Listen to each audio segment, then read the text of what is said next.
while we are holding the operations normally, we also want to venture into where we want to bring the department.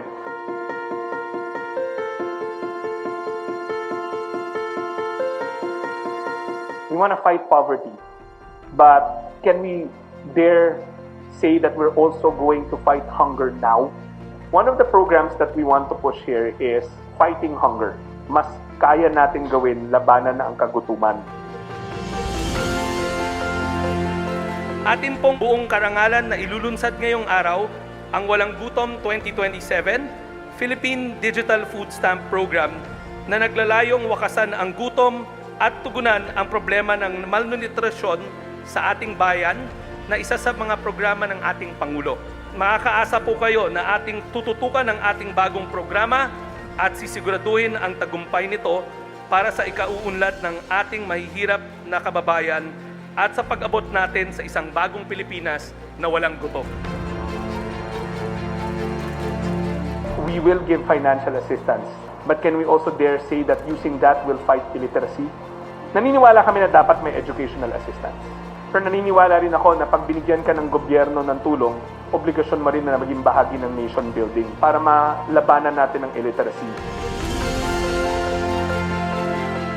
Buong karangalan nating inilulunsad ngayong araw na ito ang ating Reformated Education Assistance Program, ang Tara Basa Tutoring Program, para sa mga kabataang Pilipino, particular sa napapabilang sa vulnerable na sektor.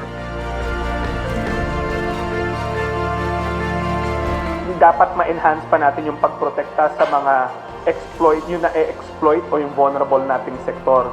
Mga kabataan, mga kababaihan, PWDs natin, mga indigenous peoples natin, mga senior citizen natin, at yung mga iba pang vulnerable sectors.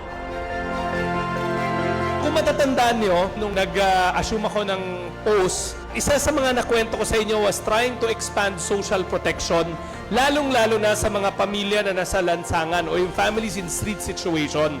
Pagka-reach out natin, meron tayong package of services na iaalok. So we really made sure mabigyan sila ng some type of identification. Kung taga ibang lugar sila, maibalik sila sa place of origin nila at bibigyan natin ng livelihood packages.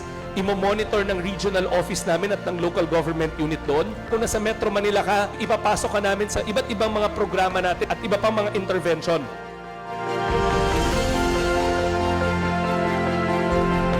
Yes, we deliver relief goods. We're going to adjust our strategy by making sure that we're omnipresent everywhere with a superior supply management logistics plan. With the launching of the Disaster Response Command Center, we now have a centralized hub made to ensure efficient disaster response and relief operations, fortifying our nation's resilience and capacity to respond swiftly and efficiently to the most pressing needs of our communities in times of crisis. We have changed the paradigm of how we conduct our disaster response and relief operations. We put to heart the credo of maagap at mapagkalingang serbisyo.